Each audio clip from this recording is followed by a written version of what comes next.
ரொம்ப ரொம்ப கஷ்டப்பட்டு எங்க அண்ணனை பார்க்கணும் அப்படின்னு சொல்லிட்டு ரொம்ப கஷ்டப்பட்டு கிட்டத்தட்ட நாங்க வந்து ஒரு 16 கிலோமீட்டர் நடந்து வந்திருக்கோம் டிராபிக்னால. சரிங்களா? இதெல்லாம் எதுக்கு நான் பல கட்சிகள் வரலாம், பல கட்சிகள் என்ன வேணா பண்ணலாம். சரிங்களா? தமிழ்நாடு மக்களுக்கு தெரியும் இங்க என்ன நடந்துட்டு இருக்கு அப்படின்னு. நீங்க பாத்தீங்களா எவ்வளவு எத்தனை லட்சம் கூட்டம் இருக்கு, ஒரு உயிர் போயிருக்கா? இதுதான் திராவிட முன்னேற்ற கழகம். சும்மா கிடையாது. வரவங்களாம் வந்து நான் தான் முதலமைச்சர் தூக்கி சேர கொடுத்துட மாட்டாங்க. சரிங்களா? ஜெயில பாத்துருக்கணும். சரிங்களா? மிஸ்ஸாவை பார்த்த எங்க தலைவர் நிக்கிறாரு பாருங்க ஸ்டேஜ் மேல. இதுதான் திமுக.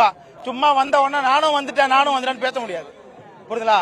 ஃபர்ஸ்ட் வந்து மக்களை பத்தி யோசிக்க, மக்களை விடுங்க. அவனோட தொண்டனை பத்தியே யோசிக்காத தலைவன் வந்து முதலமைச்சர் ஆகிக்கணும். சின்ன சின்ன குழந்தைங்களா பேசுது. பேசுற பல பேருக்கு வந்து ஓட்டே கிடையாது. அவனுங்க தான் பேசுறானுங்க. இதெல்லாம் புரியுதுங்களா? புரிஞ்சுக்கணும். வரவங்க எல்லாம் எல்லாருமே வந்து என்ன சொல்லுவாங்க, அடுத்த முதலமைச்சர் நான் தான், வந்த உடனே நாங்க சீட்ல உட்காந்துரும் அப்படின்றாங்க. என்னன்னு ஒண்ணு இருக்குல்ல, பொதுமக்கள் போய் கேளுங்க. ஒண்ணுமே தெரியாத பைத்தியக்காரங்க போய் கேட்டன்னு வச்சுங்க, அவன் என்ன சொல்லுவான், டிவிக்கே அப்படிதான் கத்துவான். அவனுக்கு தெரியாதுங்க இதெல்லாம். அவனுக்கு தெரியாது. அடிபட்டு வந்திருக்கான் பாருங்க. ஒரு புள்ள இல்லாத புருஷன் இல்லாத அம்மா கிட்ட போய் கேளுங்க, இந்த அரசு என்ன பண்ணிருக்குன்னு சொல்லுவாங்க. சும்மா கிடையாது. சும்மா வந்து இதுல 75 வருஷம் கஷ்டப்பட்டு இந்த திமுக வந்திருக்கு. சும்மா இப்ப வந்தவன் வந்து நான் வந்துருவேன் 2026 நாங்க தான் அப்படின்னா ஒண்ணும் புடுங்க முடியாதீங்க. திமுக தான். இத்தனை தொண்டர்கள் இவ்வளவு பேர் கோடி நடந்து வந்தானுங்க. சரிங்களா? கும்பலுக்கு முன்னாடி நடிச்சு மேல மெரிச்சு மரத்துல இருந்து கீழே விழுந்து இளநீ பறிச்சு துணி எவனும் சாவல. நல்லா தெரிஞ்சுங்க. இதுதான் திமுக. ஞாபகம் வச்சுங்க. எங்கள் ஓட்டு திமுக தான். திராவிடம் ஒரு திமுக கட்சி எப்படி இருக்குதுன்னா, தமிழ்நாட்டு மக்களுக்காக சார்பாக வச்சிருக்காங்க. மத்த எல்லா கட்சி மாதிரியும்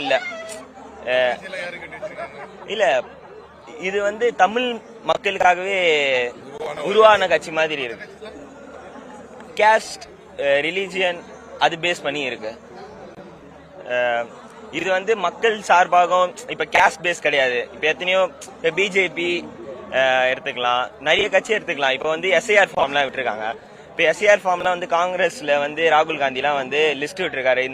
எஸ்ஐஆர் ஃபார்ம் விட்டதுக்கே வந்து எனக்கு கவுண்ட்ஸ் தெரியல, சம்திங் ஃப்ராட் பண்ணிருக்காங்க. ஓட்டுரிமை கொடுக்கறாங்க. இப்ப வந்து நிறைய பேர் வந்து வட மாநிலங்கள்ல இருந்து வந்து இங்க ஓட்டுரிமை பெற்று இப்ப என்ன அவங்க ஓட்டு போட்டா அவங்க யாருக்கு ஓட்டு போடுவாங்க? அவங்க ரிலேட்டட் பீப்புள்ஸ்க்கு தான் போடுவாங்க. அப்ப போடும்போது இங்க இருக்க ஆளுக்கு வந்து ஒரு மெஜாரிட்டி கிடைக்காது, எந்த சப்போர்ட்டுமே கிடைக்காது நம்ம ஆளுங்களுக்கு. அப்போ அவங்களோட ஆளுங்க வந்தா அவங்களோட ஆளுமை திறன் தான் அதிகமா இருக்கும். இதனால வந்து தமிழ் மக்களோட உரிமையெல்லாம் வந்து